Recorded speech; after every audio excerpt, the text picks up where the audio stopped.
bem-vindos, bem-vindas. É uma grande alegria receber a todos vocês que vieram de várias partes da cidade, do estado e até do Brasil para participar desta noite muito especial que marca o 37º aniversário da chegada da Brahma Kumaris ao Brasil.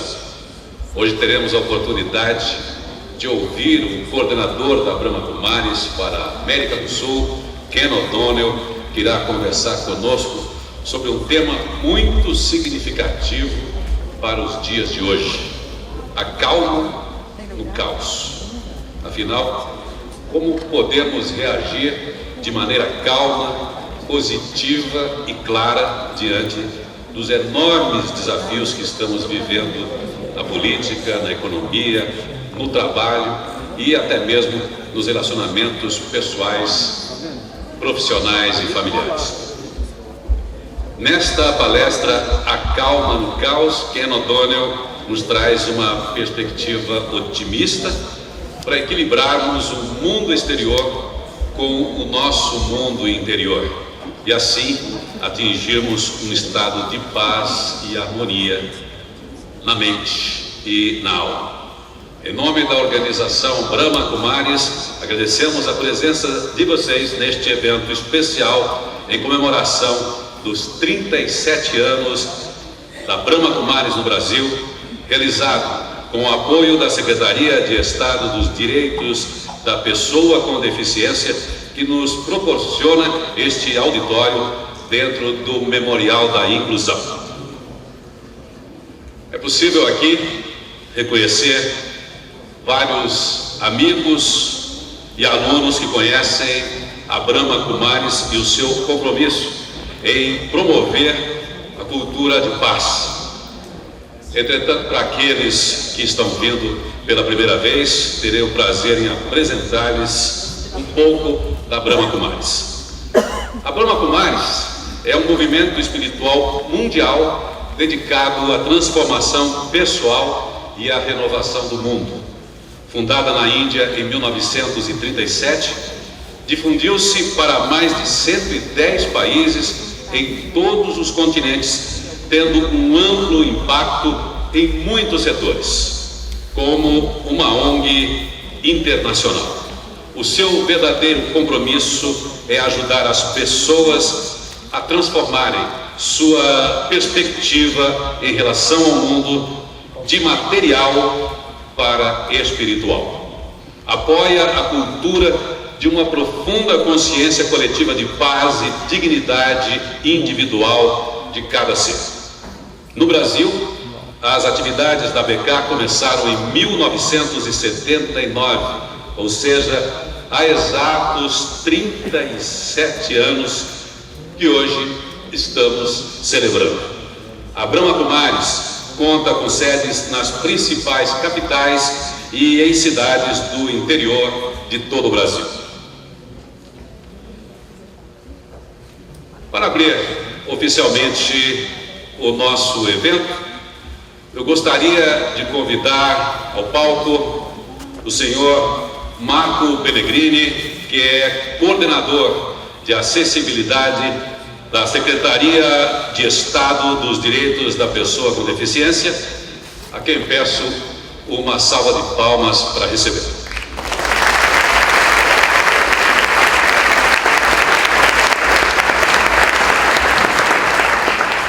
Boa noite, gente.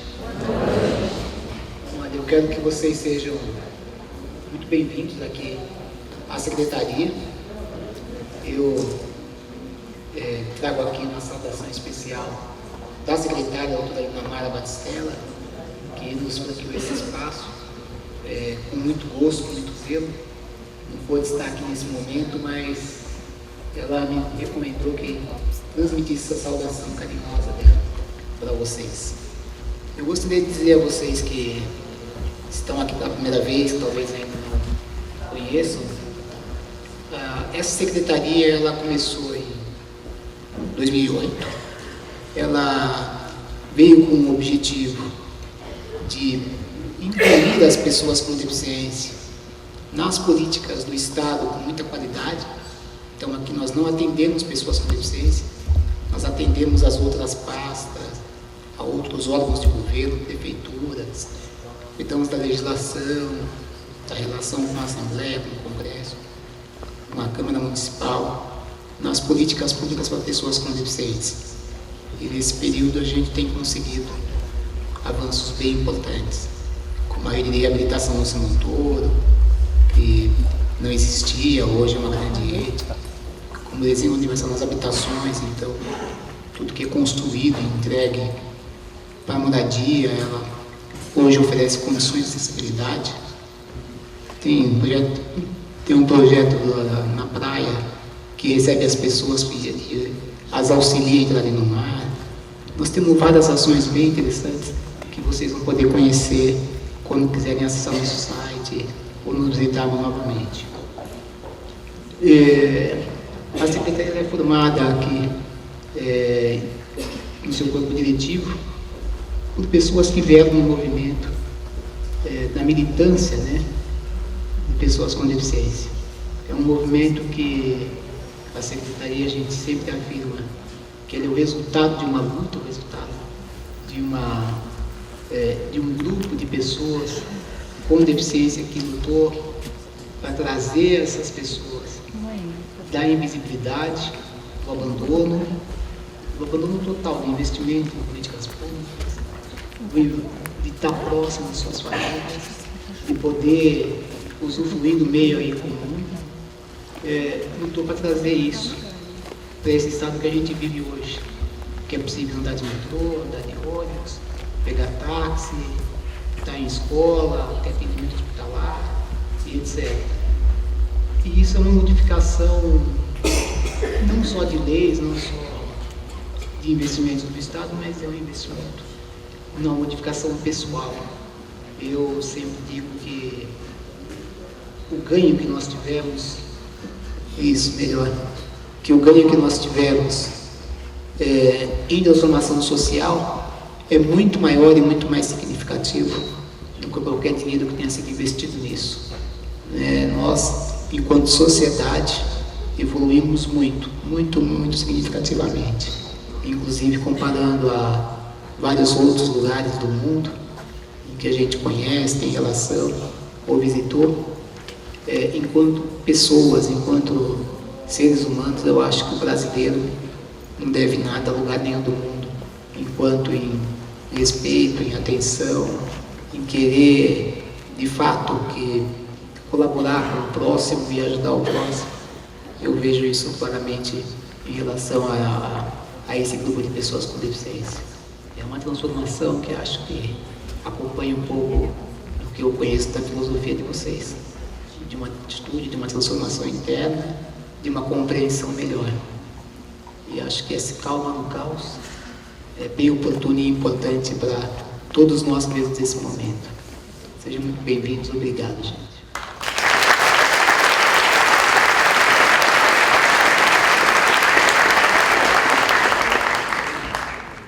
Muito obrigado ao senhor Mário Pellegrini por suas palavras e pela relevância do seu trabalho em prol dos direitos das pessoas com deficiência.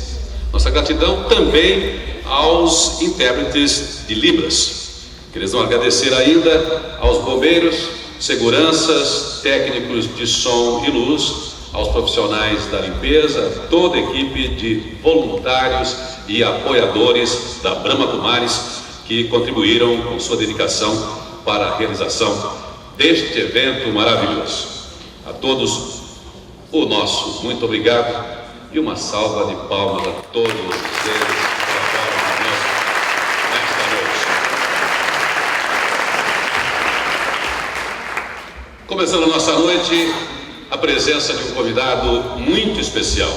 Tenho a alegria de chamar aqui ao palco o conferencista de renome internacional, escritor, médico, psiquiatra, Roberto Chiniachigi, amigo e colaborador da Brahma Kumaris desde o seu início no Brasil.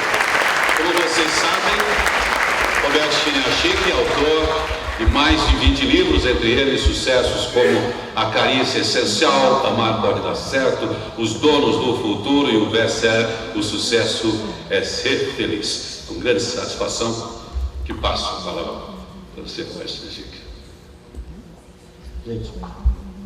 Gente, boa noite.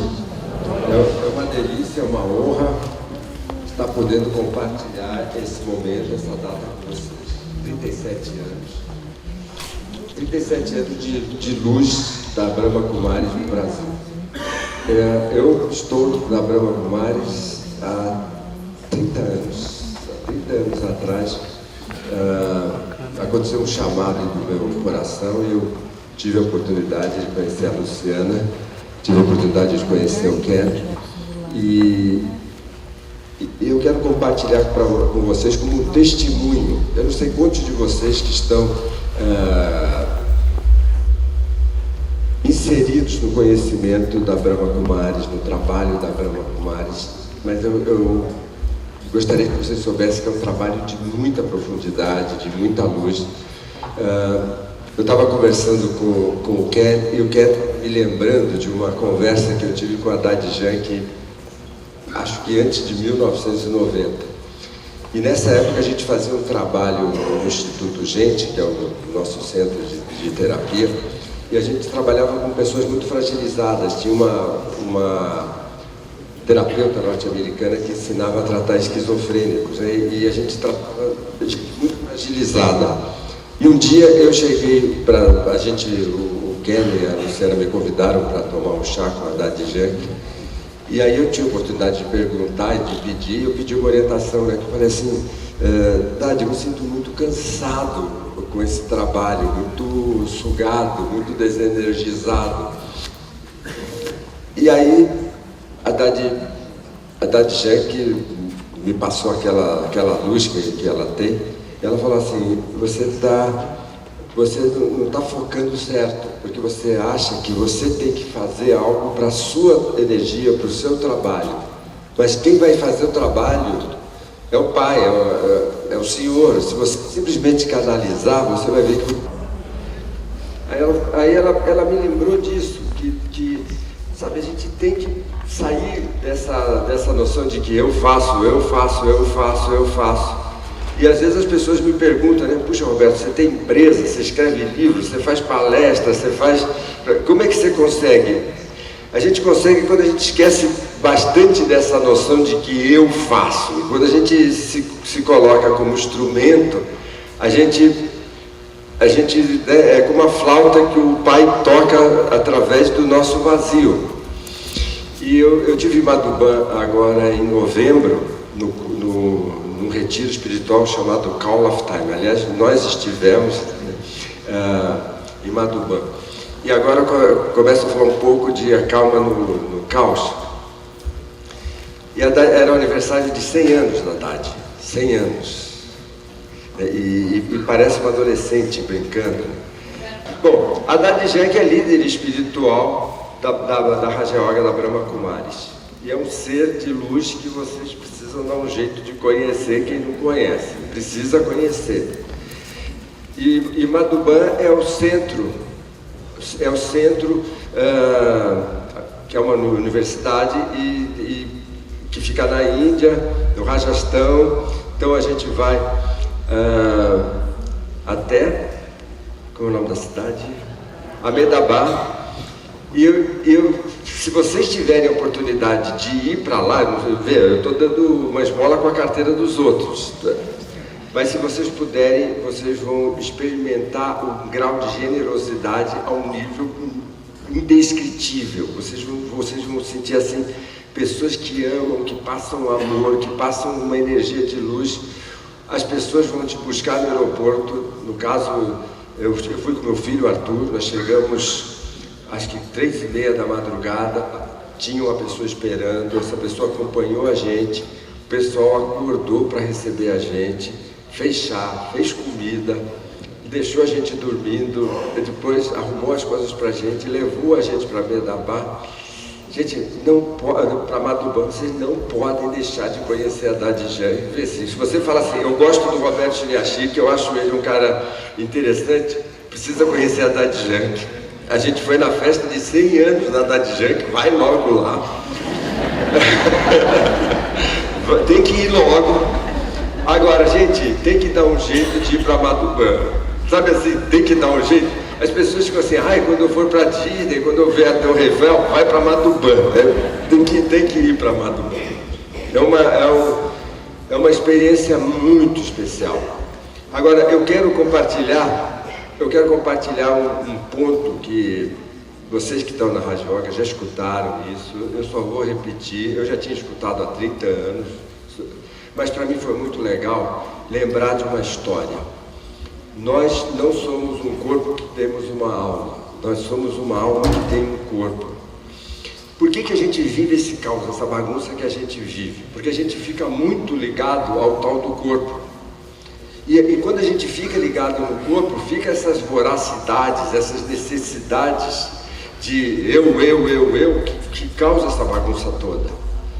É muito interessante que a gente consiga pensar, eu por exemplo, quando eu estou assim, saindo do meu centro, saindo do meu foco, eu lembro, mesmo assim, sabe, esse corpo, ele é como é esse casaco aqui para mim. Eu sou uma alma. E aí você está brigando com o seu irmão, você está brigando com o seu pai, você está brigando. É fundamental lembrar, tem uma alma que carrega esse corpo. Quando a gente tem essa dimensão, né, mesmo que assim, às vezes eu começo a entrar nessa de ódio por alguém, por um político corrupto, mesmo esse sujeito é uma alma que tem um corpo. Porque o que acontece? Se a gente começa a falar, eu tenho ódio, eu tenho não sei o quê, putz, você já está com uma energia pesada e você, que é a última coisa que essa pessoa precisa. É a última coisa que essa pessoa precisa. Ela não precisa de mais ódio, ela não precisa de mais raiva, ela não precisa de mais mesquinhez. Já tem mais do que suficiente. Por isso, para mim, uma das coisas mais assim que eu aprendi na Raja Yoga é o seguinte: a situação está conflitante, você quer brigar com a pessoa, quer bater na pessoa, quer não sei o quê, pare e medita, shanti, vai para o seu centro. Gente, o mundo já tem mais bagunça do que precisa. Vê, a maior empresa do Brasil, ela faz cerveja. A meta do pessoal que trabalha lá é produzir mais cerveja. Ou seja, nós já temos mais caos do que a gente precisa nesse mundo.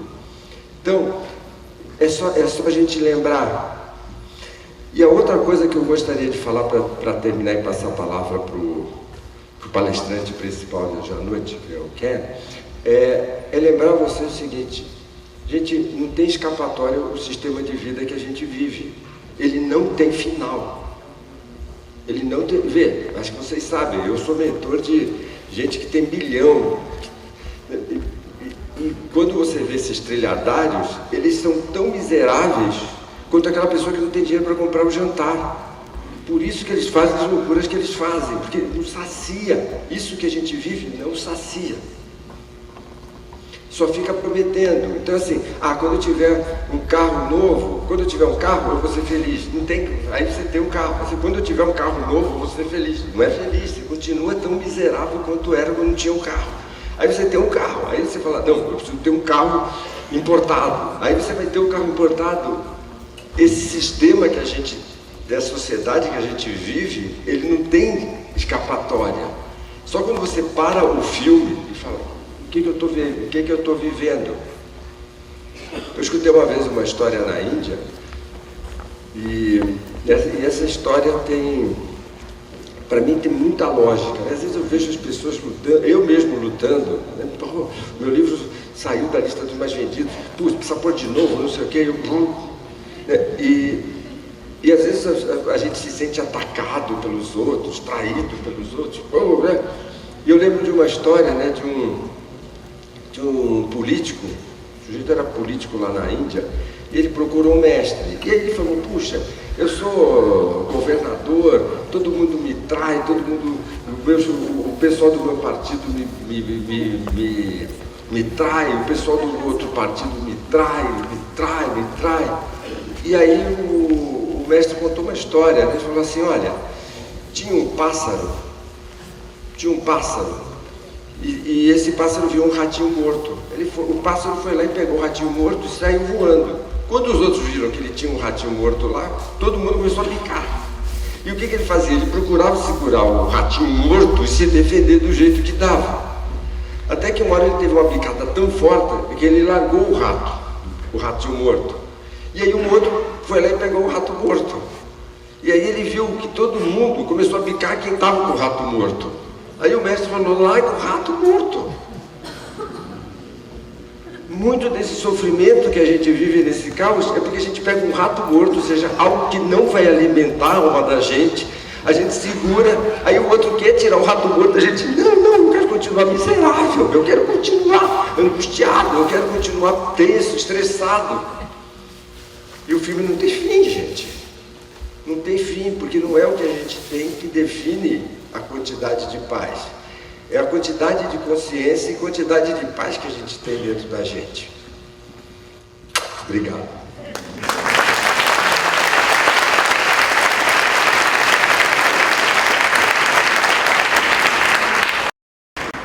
Nosso muito obrigado, Roberto Chiniachik, por suas palavras de otimismo, sua energia pessoal. E agora, com o espírito mais preparado, vamos escolher a calma mesmo que estejamos no caos. Antes de chamar nosso palestrante ao palco, quero apresentá-lo um pouco melhor. Ken O'Donnell é australiano, formado em Química pela Universidade de New South Wales, apaixonado pela música e grande pesquisador da verdade. Aos 21 anos, movido pelo profundo interesse de entender a natureza do ser, de Deus e da própria vida, realizou uma viagem pelo mundo, visitando comunidades e estudando diferentes religiões. Aos 23 anos, conheceu a Universidade Espiritual Mundial Brahma Kumaris, onde aprendeu a arte da meditação Raja Yoga. Com determinação e entusiasmo, viajou à Índia para visitar a sede mundial da universidade e lá iniciou seus estudos na meditação Raja Yoga. Sem saber português, sem saber espanhol, radicou-se em São Paulo para iniciar as atividades da Brahma Kumaris na América do Sul. Seu trabalho voluntário o levou a inspirar a criação de centros da BK em 11 países da região que atualmente coordena. Autor de 15 livros publicados em 9 línguas, Kim escreve sobre desenvolvimento pessoal e organizacional a partir de uma perspectiva espiritual. Ken é um conciliador e alguém que crê de forma incondicional na possibilidade de mudança das pessoas. É com prazer e orgulho que chamo ao palco Ken O'Donnell para a palestra A Calma no Caos. Boa noite a todos. Eu tenho uma voz de inverno aqui, mas vamos ver se dá para tocar a voz. Eu sempre fico um pouco receoso quando esse assunto especificamente aparece, porque me lembro que 2 ou 3 anos atrás, com exatamente esse mesmo título, eu estava dando uma palestra em Santiago do Chile, Calma no Caos, e no meio da palestra aconteceu um terremoto. Não tremou, um terremoto, uns 2 minutos de sacudida, quase 7 graus, né? E observei a plateia, a metade se levantou em pânico, saiu correndo, e outra metade ficou sentada. Então minha índole natural seria entender porque não estavam correndo. Depois me mostraram que estava numa sala de madeira, e aí as pessoas diziam, melhor ficar aqui até as sacudidas terminarem. Tá bom, vamos ficar. Então nós ficamos meditando até a última sacudida, E aí depois, naturalmente, a palestra foi para o espaço, né? Mas começamos a conversar sobre a vida, né? Como é que é. E eu tenho algumas observações, e eu vou ser breve, mas principalmente nós temos que buscar as lições que estão por trás das coisas, estão entre as coisas e por debaixo das coisas, não é? E, por exemplo, nós observamos que a natureza está esquisita, não é? E esse tipo de situação produz situações que nós conhecemos, né? Caos no trânsito. Quem já experimentou caos no trânsito aqui nessa cidade? Ou seja, uma definição boa de caos é qualquer sistema vivo que é dinâmico, complexo, não é linear, ou seja, por todos os lados, dando voltas, e que se auto-organiza, e de acordo com o grau de complexidade, a imprevisibilidade também aumenta. Então, naturalmente, nós, porque vivemos na superfície da nossa percepção, somos levados pelos acontecimentos. E aí ainda tem isso, né, esse medo de pegar alguma coisa. Tem muitas coisas na vida que... está funcionando. E eu vou ter que ficar mais perto do computador. Mas temos um excesso de informação. Eu vi outro dia que todos nós ficamos com 174 jornais por dia de informação circulando na nossa cabeça. Há muita confusão. E aí temos um país dividido no meio. Uns que acham uma coisa, outros que acham outra coisa. Vamos ver o que acontece, mas isso cria incerteza. E aí eu vi recentemente um artigo do Harvard Business Review que disse: jamais vamos voltar para a tranquilidade. Estamos numa época de incerteza permanente. Então, parabéns para nós que conseguimos criar um mundo de incerteza permanente.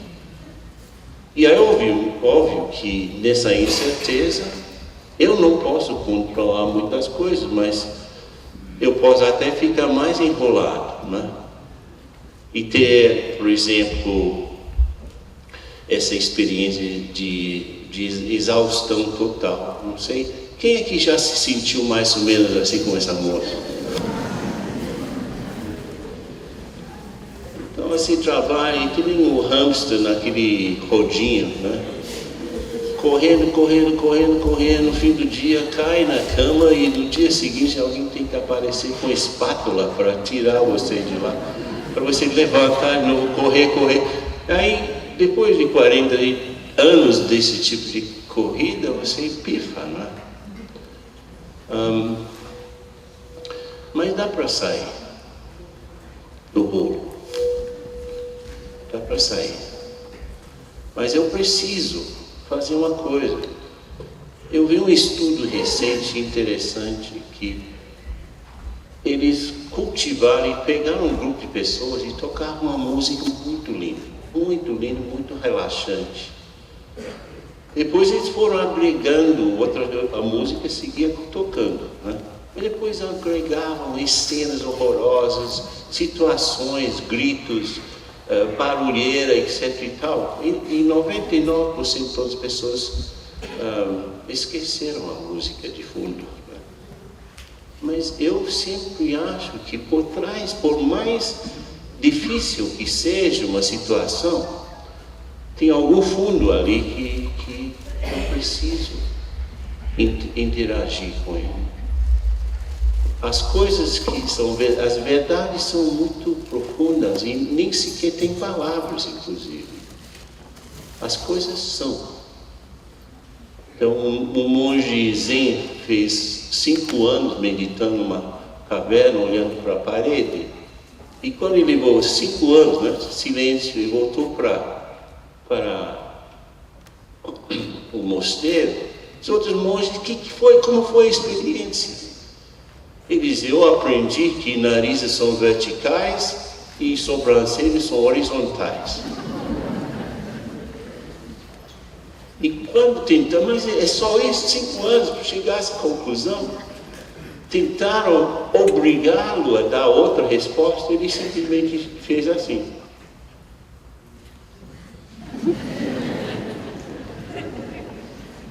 Ou seja, existe uma coisa por trás das palavras, por trás das aparências, que eu preciso me treinar para enxergar, né? E escutar essa música bonita de fundo, né? E a grande lição aqui é: não importa o entorno, eu tenho que focar na lição. Porque se eu carrego lições, elas não pesam. As coisas que pesam nas costas são as coisas não aprendidas. Então nós temos uma grande lição ali, não importa o que acontece. Também outra coisa, nós fazemos parte. Ou seja, quem é que fez esse negócio aqui chamado São Paulo? Quem é que fez? Hã? Vocês herderam simplesmente essa conclusão? Hã? Pode haver história longa. Mas quem é que sustenta isso? Levanta a mão. Enfim. E aí eu fico admirado com o engarrafamento de trânsito, por exemplo, que a pessoa esquece que ele também está na frente de outros carros. Não é? Tem gente atrás gritando: esse terrível, esse caos do trânsito, né? Enfim, quem é que é responsável dos altos e baixos do mercado financeiro? Levanta a mão. Ou quem é que é responsável do aquecimento global, a confusão que está o nosso planeta? Você tem alguma participação disso ou não? Tem. Quem é responsável disso aí? Hein? Quem botou ele lá? E quem é responsável disso aqui? Ou disso aqui? E a grande lição é: se você é afetado, você está participando. E aí tiramos a conclusão: assumir sua responsabilidade, parar de reclamar. Reclamar não vai adiantar.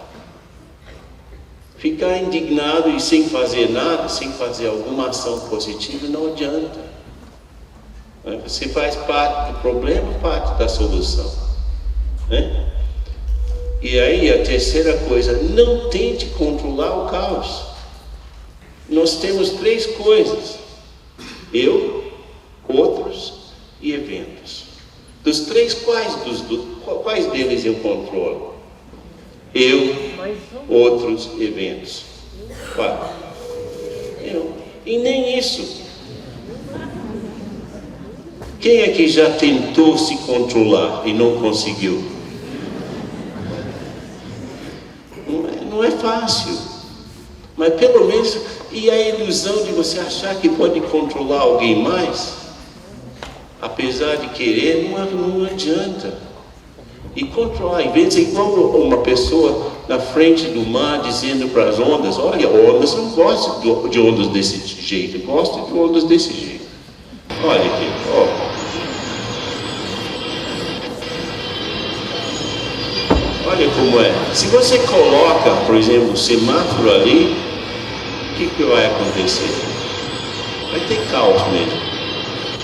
Então imagine, eu tentar atravessar aquela rua, eu tive que dançar com as motocicletas. Senão era impossível. Então você tem que fazer uma leitura da situação, não é? Mas se você não se controla, você não vai fazer a leitura. E a única coisa que você pode fazer é influenciar. Você não pode controlar, só pode influenciar. E aí uma blasfêmia para aqueles que acham que somos organizados ou podemos organizar. Não organizamos nada. O que fazemos é influenciar a forma que as coisas se organizam. E a grande lição aqui, você vê no cultivo de uma árvore que precisa de água, precisa de luz, precisa de solo e sol. Se eu fico na frente da planta gritando, cresça, cresça, não adianta, eu tenho que criar condições. Se eu quero alguma mudança, eu preciso cultivar. Se eu quero que alguma coisa seja diferente, eu preciso cultivar. E não ficar cobrando e nem esperando. Eu tenho que fazer. E aí eu falei da incerteza permanente, né? Qualquer coisa pode acontecer a qualquer um em qualquer momento. Essa é a regra da incerteza. Quem recentemente teve um episódio de repente? De repente alguma coisa aconteceu que não estava nos planos, hein? De repente alguém foi notificado de uma enfermidade. De repente você não tinha tanto dinheiro como você achava, né? De repente alguém que você confiou te traiu, né? Então estamos na época dos de repentes. Diante disso, o que a gente faz? Aqui é um furacão e você vê claramente o óleo do furacão, e que o diâmetro do óleo de um furacão é mais ou menos 25 quilômetros. Perto, dentro desse óleo, os ventos são 25 km por hora.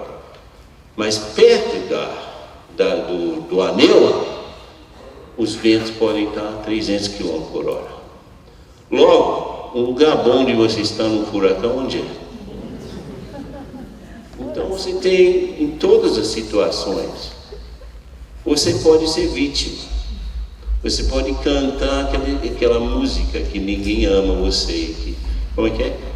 Ninguém me ama, ninguém me quer, ninguém me chama mais, ninguém mais compra chocolates para mim. Ou você pode protagonizar alguma coisa diferente. Você tem essas duas opções: ser vítima ou ser protagonista em qualquer situação, por mais difícil que seja a notícia.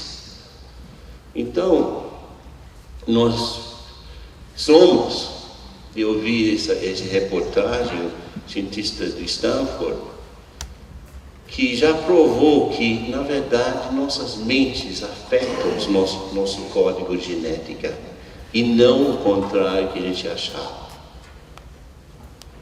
O problema é que nós somos governados pelo subconsciente 99% do tempo. Muitos de nós estamos 1% de nossa consciência para viver, sabia? Não é suficiente, e é muito superficial. Então eu estou cercado pelos pedaços da minha vida sem saber que eu sou, e eu estou levando esse pedaço de uma forma caótica. Então eu tenho que ir para o centro, eu tenho que ir para o meu centro e olhar os diversos aspectos da minha vida, né? Eu no centro, interagindo com o trabalho, voltando, e não como no anterior, pulando de uma coisa para outra como um macaco nos galhos de uma árvore, né? Onde eu me perco. Mas se eu crio uma plataforma interna, um senso de identidade sólido que não muda com as circunstâncias, e a partir disso interajo com a família, interajo com o trabalho, interajo com os diferentes aspectos da vida, primeiramente muito mais econômico, em termos de pensamentos, é muito mais protagonizado, né? Uma forma de fazer. Então, a grande lição, também não importa o que acontece, permanecer centrado e preparar respostas adequadas. A quinta lição de você viver nesse mundo caótico é muito óbvio esse aqui, e como falei, porque estamos superficiais, nossa percepção também é. E na superficial, turbulência, não é? Aqui você tem uma foto de Havaí, que você vê que na verdade não são ilhas, são picos. É uma serra no mar, Havaí. Não é um monte de montanha. Mas porque a gente só vê a superfície e pensamos que as coisas estão separadas. Mas se eu vou nas profundezas, eu encontro as conexões. E se eu tenho uma percepção mais ampla e mais profunda, a tendência fica mais estável. Se eu tenho uma percepção rala e estreita, a estabilidade é impossível. Então, convém abrir a percepção e aprofundar a percepção. E aí eu posso ficar estável, inclusive, diante de um terremoto acontecer. E se eu quero entender o significado, como disse, está por trás. Portanto, a grande lição aqui é enxergar mais, entender mais e decidir melhor. A sexta, aqui não sei se vai funcionar, mas talvez eu possa explicar para não ter que passar por esse processo de novo. Se eu tenho uma bola de tênis e deixo cair, o primeiro salto é alto, o segundo salto menos alto, o terceiro salto menos alto ainda. Vai perdendo força, o que acontece com a bola? Fica mais desordenado os pulos, né? Então, quando há força, a ordem é natural, e quando perde força, o caos é natural. Então, se eu tenho força espiritual, eu tenho ordem, a minha vida se ordena melhor. Mas se a minha experiência de vida é muito caótica, a conclusão é porque eu preciso de força. Fiquei fraquinho. E a inteligência não é substituto de força espiritual, é um trabalho profundo, né? Então, a grande lição é que de tempos em tempos eu tenho que recarregar as baterias. Eu não posso seguir gastando o meu cacife espiritual diariamente sem repor. Gasto sem repor, o que acontece? Fico zerado, né? E se eu sigo gastando, depois de zerado, o que acontece? Entro em falência. Então nós somos muito falidos em muitas coisas. Por isso que, como o Roberto disse, há muita confusão no mundo. Agora, o único ponto estável no universo é esse princípio divino que é lembrado por todas as tradições, a fonte. Então, se eu tenho uma vida na superfície, meu nariz um pouco em cima da água, vendo as coisas, mas internamente eu tenho uma conexão profunda com um princípio divino estável, eu vou lidar com qualquer situação de uma maneira muitíssimo melhor. E a gente vai fazer uma meditação em seguida para tentar fazer essa conexão, né? Que viver fora da tomada não é legal. Eu vou gastar, então tem que ligar. A grande lição aqui é conectar-se. E a última lição é que eu tenho que construir um estoque de calma, né?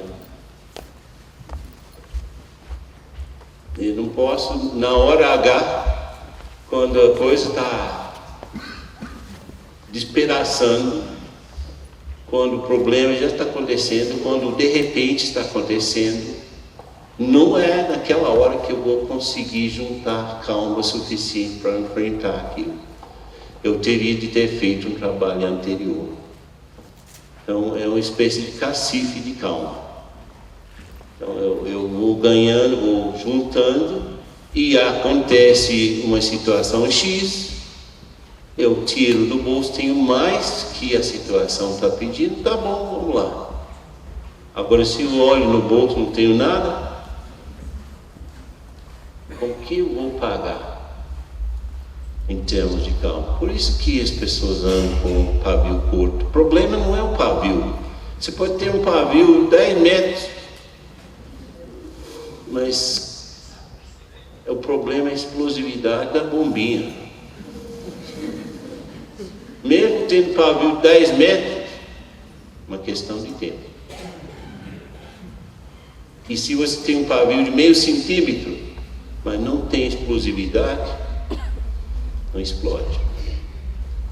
Então eu preciso aprender, me centrar, não importa o que acontece, entender melhor as coisas, fazer leituras mais profundas das situações, não ser levada pelas aparências, e especialmente aprender a meditar, e de uma forma regular.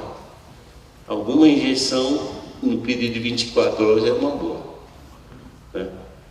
Enfim, repetindo, não importa o entorno, tem que focar na lição. Outro, eu tenho que assumir minha responsabilidade, parar de reclamar tanto. Eu tenho que cultivar mudanças positivas. Eu tenho que aprender a permanecer centrado, preparando respostas adequadas. Eu tenho que ir para uma perspectiva mais alta para poder enxergar mais, entender mais e decidir melhor. Recarregar as baterias, né? Conectar com essa fonte, esse princípio divino e meditar. Então essas são as lições de uma leitura assim rápida, uma pincelada rápida da nosso contexto. Eu não posso, em essência, eu não posso controlar as coisas ou as outras pessoas. Perdeu muito tempo fazendo isso. Mas eu sei, posso me controlar e de repente inspirar mudanças nos outros. Esse que é o nosso trabalho. Então, que tal, Roberto?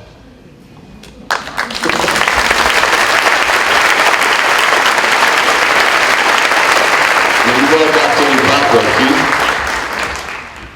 Eu e Roberto, eu me lembro quando a gente estava lá no comecinho da editora Gente, que eu estava ajudando,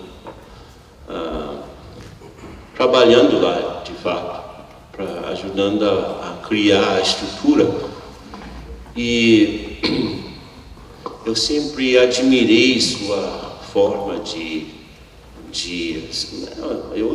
eu diria naquela época, especialmente com o Instituto Gente funcionando, você era uma pessoa muito bondosa, né?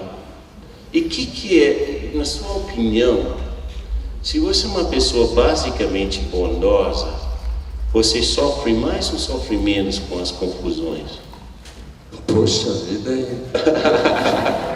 Que pergunta!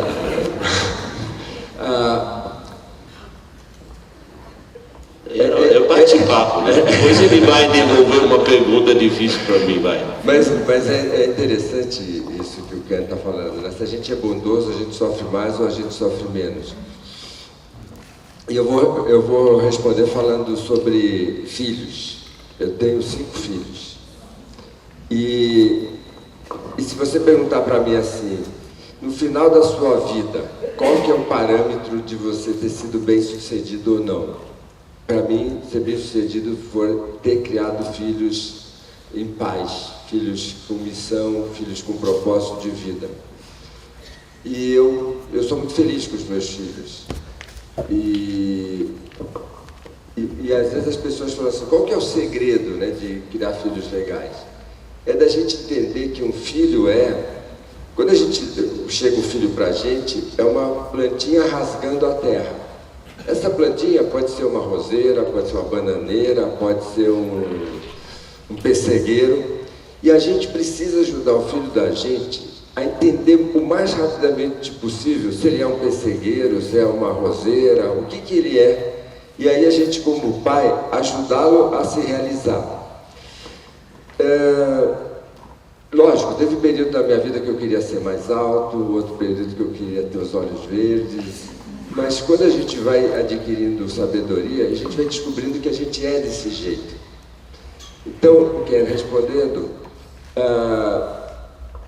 eu sou uma pessoa que a minha tendência, e às vezes generosa, e às vezes até por ver que os meus companheiros estão sofrendo, eu tenho essa tendência de ajudar. E a resposta não tem outro jeito para a roseira ser, a não ser produzir rosa e ser do jeito que ela é. E para mim, muito da minha sintonia, cumplicidade existencial com a Luciana, com o Ken, tem por isso, né? Assim, eu estava vindo para cá hoje, eu gosto de meditar, e eu estava pensando nisso, assim, nós somos madeira da mesma árvore. Em algum momento a árvore foi soltando pedacinhos, mas essa generosidade, ela é fundamental para mim. Assim, eu não saberia viver de outro jeito, eu não saberia viver de uma outra maneira que não fosse assim, querendo deixar mais colorido o mundo, querendo escrever um livro que ajude as pessoas. E acho que essa é o segredo da vida. Eu servi, não é? Eu lembro que, por exemplo, para mim, felicidade tem uma direção única, de dentro para fora. E eu preciso, de alguma forma, despertar essa oferta para o mundo, porque se eu fico na expectativa que outros têm que me tornar feliz, que as situações têm que me tornar feliz, por isso que há sofrimento, porque a expectativa é um aspirador de pó, entra o que há, não entra o que você quer. Então, basicamente, o que eu aprendi o dar, inclusive em Hindi e sânscrito, há 3 palavras que rimam: Man, Tan, Dan. Man é mente, Tan é o corpo, Dan é riqueza. E provavelmente nosso verbo dar vem desse raiz sânscrito, Dan, que significa riqueza, porque a ideia de rico é o que você tem para dar, não o que você tem para si. Então, se você basicamente é uma pessoa que dá, aqui eu me lembro, eu estava em Porto Alegre uma vez, fazendo uma entrevista na Globo, e a moça, que era um programa de paz, e a moça me levou para um triângulo de grama, no centro da cidade, perto de um viaduto saindo da rodoviária. Então o barulho era infernal, né? Ônibus, táxi, carro, e a moça teve que gritar para mim: como você pode ficar em paz num lugar como este? E eu gritando a resposta, que não dá para ouvir, né? E aí me chamou a atenção, eu falei, peraí, eu não vim aqui esperando paz, mas ao contrário, quando vejo uma situação sem paz, a minha obrigação é dar um pouco, né?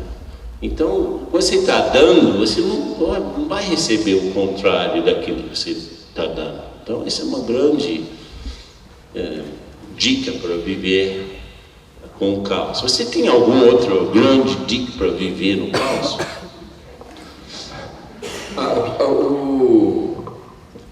Isso tem a ver com o que a gente trabalhou agora, né, no Call of Time. A gente desapegar, gente. A gente não se identificar. Isso não sou eu, né? Assim, quando a gente fica muito ligado, vou contar duas historinhas que eu acho que tem a ver, né? Eu estava indo para um retiro da Brahma Kumaris em Nova York e por alguma dádiva de alguém querido me colocou com a Sister Morini no carro, que a Sister Morini é outra líder, e a Brahma Kumaris tinha um trabalho, não sei se ainda tem, na ONU. Ainda continua. Então tinha um núcleo da Brahma Kumaris na ONU. Então imagina a ONU com aqueles interesses bélicos, militares, financeiros, corrupção, toda aquela bagunça da ONU. E a Sister Morini falando para aquelas pessoas, com aquela simplicidade, com aquela sabedoria, né? E eu, como palestrante, sempre tenho essa curiosidade, como eu ensino palestrantes, né? Como é que... E aí eu perguntei para a Sister Morini, eu falei, mas, irmã, como é que você se organiza para falar para ministros de Estado, essas autoridades, né? Ela falou, Roberto, é muito simples. Eu sempre, antes de falar, eu conecto com o Baba. E aí com Deus. Com Deus. E aí eu conecto com Deus, e quando eu conecto com Deus, eu falo para Deus, olha Deus, eu nasci para ser uma garota simples, lá numa cidadezinha do interior da Índia. Então, se esse negócio aqui, lógico que ela não falou desse jeito, né? Esse é o meu jeito de falar. Então, se esse trabalho aqui não funcionar, eu não tenho nenhum problema de voltar lá para o interior da Índia. Então, faz um favor para você. Me orienta no que eu for falar, porque senão esse negócio acaba. Aí ela falou assim, eu confio em Deus, e Ele sempre me arruma o que falar.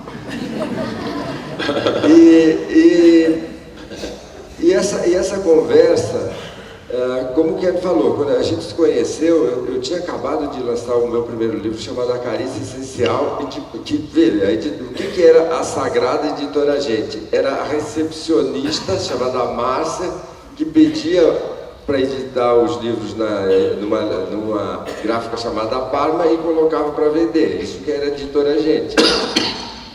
Aí depois eu lancei um outro jornal, a Marco dá certo, vendi um monte de livro e continuava a Editora Gente. Aí o Ken chegou, logo depois a gente fez o livro do Ken, o Ken ajudou a gente. E muitas vezes as pessoas falam assim, né?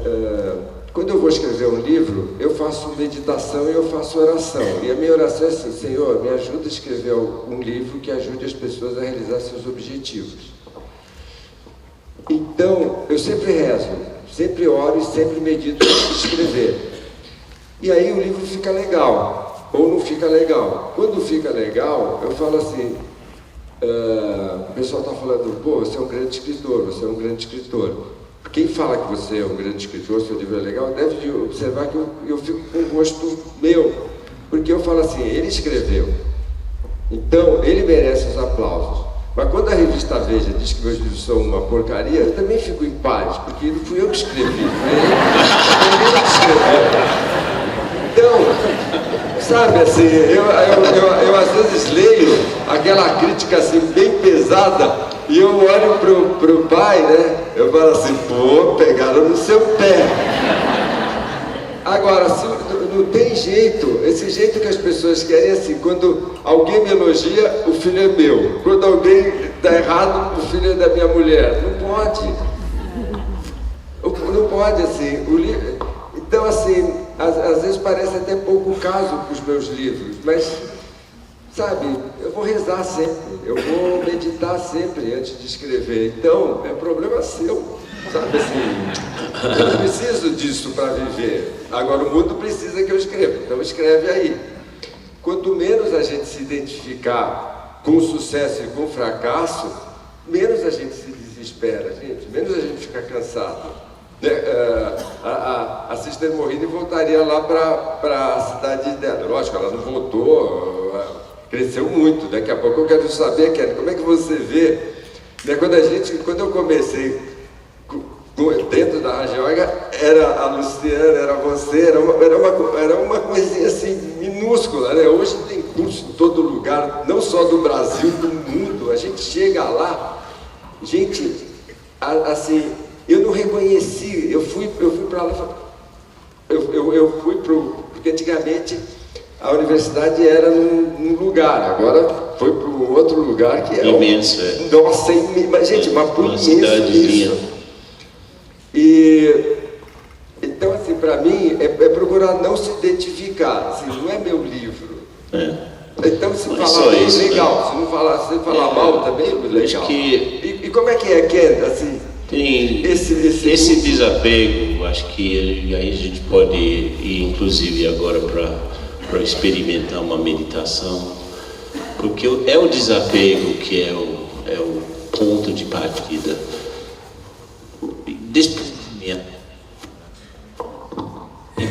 Basicamente, eu tenho que me desprender de 3 coisas: a forma física, né, que eu que sou o ser, eu tenho essa forma.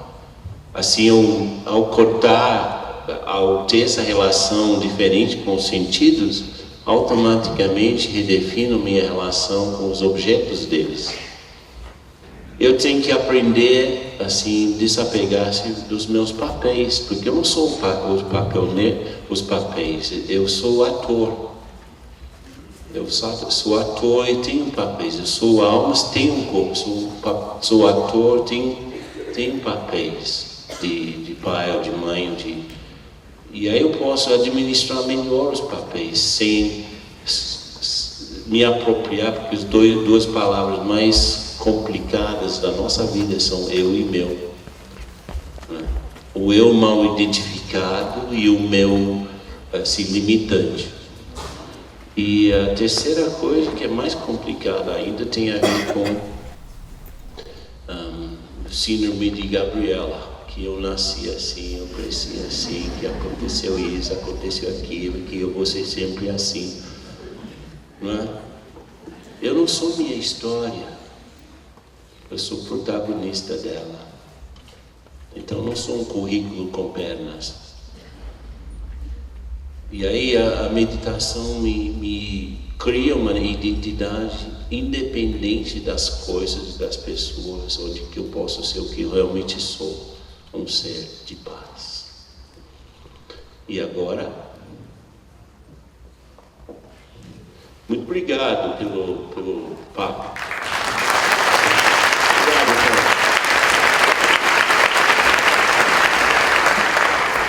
Nosso muito obrigado ao Ken O'Donnell e ao Roberto Chiniachik por esse diálogo enriquecedor.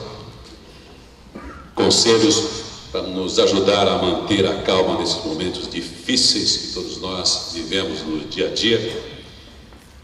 Eles continuam no palco. Teremos um momento agora muito significativo nesta comemoração do 37º aniversário da Brahma Kumaris no Brasil. Na verdade, o que temos agora é um presente do aniversariante para todas as pessoas, para todos os brasileiros. É um presente da Brahma Kumaris para que todos possam ter um acesso mais fácil às virtudes da alma e aos valores da paz e da meditação. Em seu 37º aniversário, a Brahma Kumaris é quem dá o presente para todos nós, e esse presente é um novo site muito mais completo, informativo, fácil de navegar, inclusive nos celulares. Com muita satisfação e orgulho, simbolicamente o Ken O'Donnell, coordenador da Brahma Kumaris na América do Sul e responsável por trazer a organização para o Brasil há exatos 37 anos. Faz enquanto que você está com o computador aí na mesa, ele vai fazer um enter para a gente, para dar o enter no lançamento oficial no site da Brahma Kumaris. Imagine aí a tela, pronto.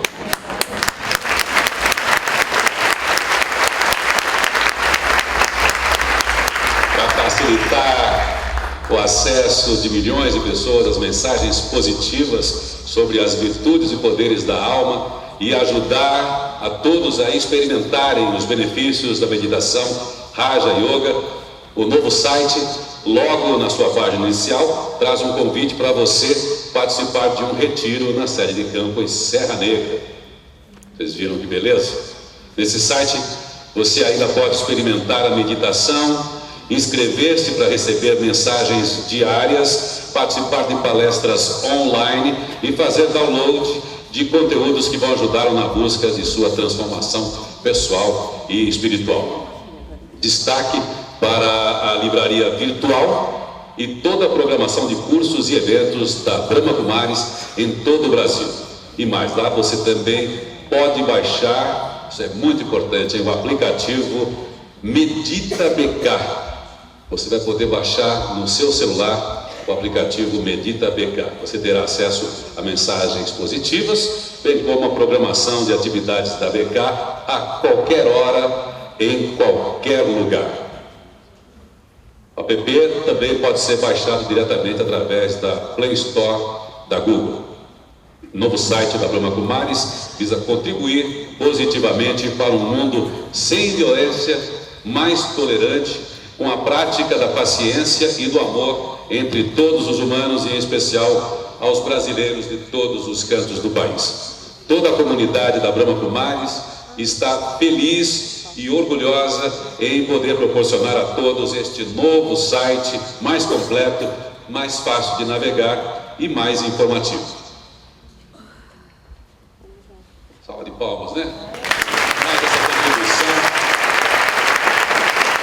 Quem falou muito em conectar-se, então também tecnologicamente a gente se conecta e amplia as possibilidades de acessos. Para encerrar esta noite muito especial e que marca então o 37º aniversário da Brahma Kumaris no Brasil, chamo ao palco a nossa querida Luciana Ferraz para conduzir uma meditação coletiva. Luciana é socióloga, coordenadora nacional da Brahma Kumaris no Brasil, professora com vasta experiência nas áreas de combate ao estresse, saúde integral, consciência positiva e meditação. É autora dos CDs de relaxamento e meditação, Viagem Interior e Sol e Lua. Luciana.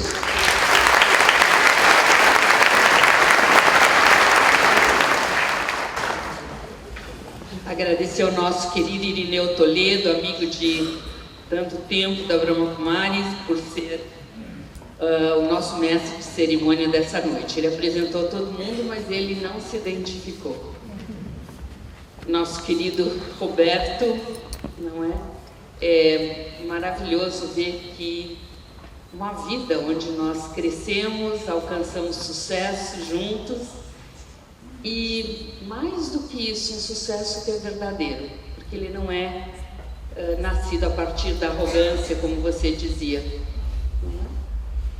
E o querido Ken, com quem eu tenho compartilhado esses 37 anos e com quem tanto eu aprendi. Uma inspiração que maior do que ele, acho que só tem duas outras: Deus e Daddy Yankee. Até minha mãe, que está aqui na plateia, eu acho que ela disputa com o Ken esse lugar no meu coração. Então nós vamos terminar a noite de hoje com essa meditação, onde nós vamos procurar experimentar um pouco dessa calma, dessa simplicidade, desse verdadeiro significado da alma que todos nós somos e que podemos nos conectar com esse nosso ser interno e verdadeiro. Então eu convido cada um de vocês para se sentar numa posição confortável, deixando a coluna ereta, a cabeça no prolongamento da sua coluna, expressão facial suave, tranquila, já que o rosto revela e influencia o nosso estado interior.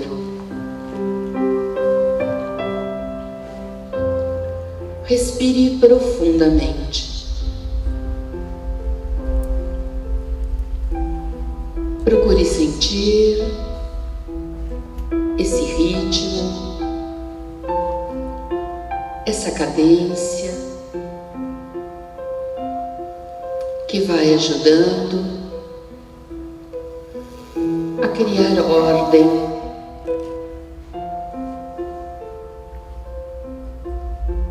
a dar uma pausa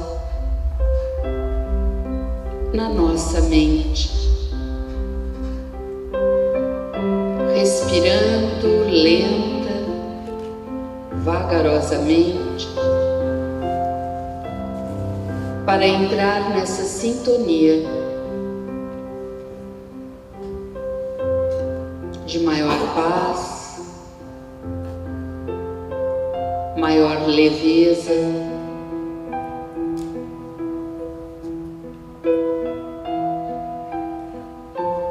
quando eu observo o meu ritmo respiratório,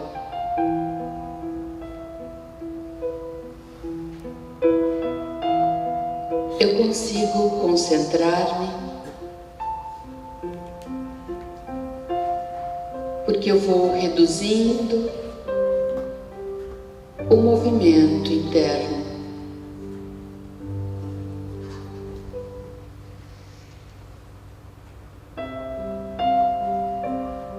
Procure experimentar que a sua atenção vai sendo focada no centro da sua fronte, no seu terceiro olho.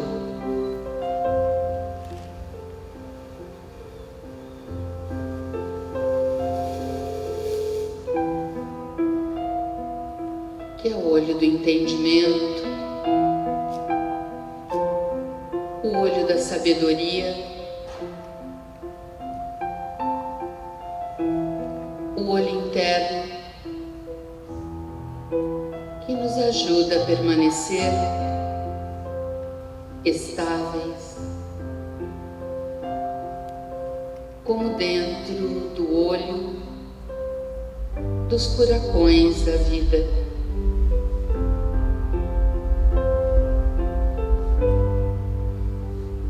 Toda a minha atenção,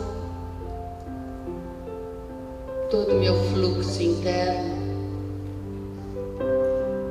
vai sendo dirigido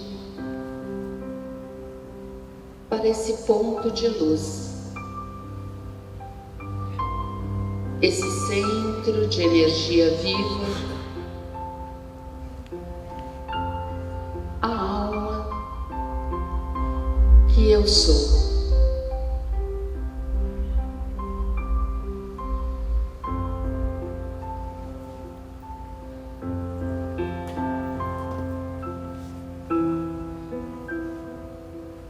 Eu vou experimentando minhas qualidades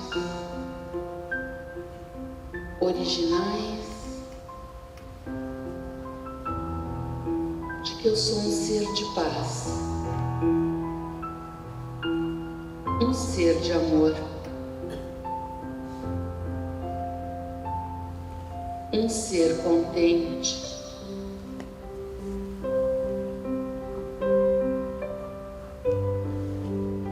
E quando eu experimento minha verdadeira natureza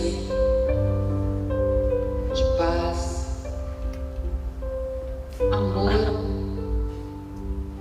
e felicidade, eu me sinto forte, empoderado. E é essa força interior que me possibilita conectar-me com o Ser Supremo, a fonte divina.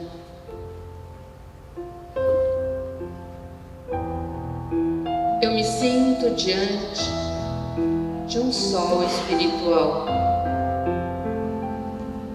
totalmente aberta,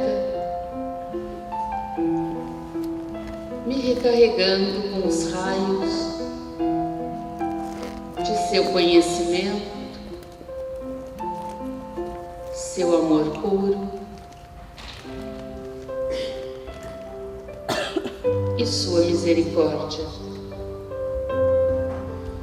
Nós permaneceremos mais uns momentos em silêncio, enquanto mantemos essa visualização.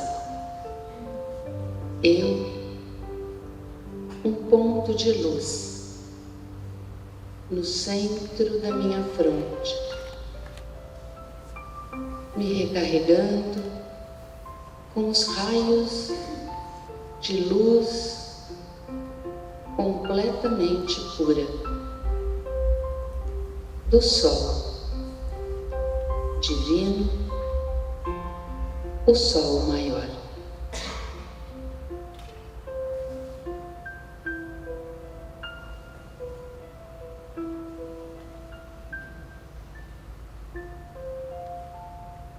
E nós vamos então voltar dessa breve experiência e levar conosco esse equilíbrio interno por mais algum tempo. Om Shanti, que é uma saudação nossa, que nos relembra de que somos seres de paz.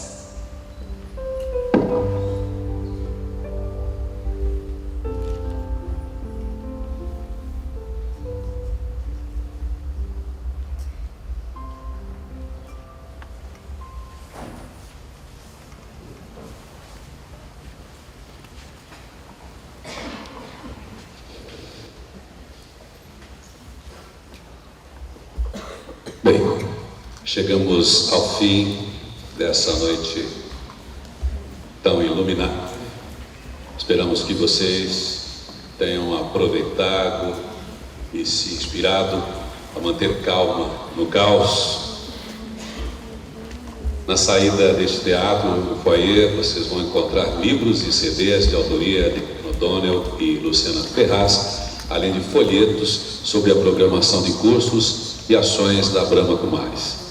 Como lembrança desta noite especial, vocês receberão também na saída um bolo. O bolo é um docinho gentilmente preparado, uma consciência meditativa para nutrir corpo e alma.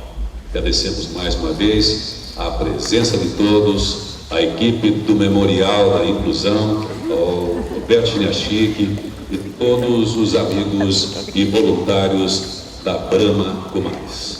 Uma boa noite, saudações.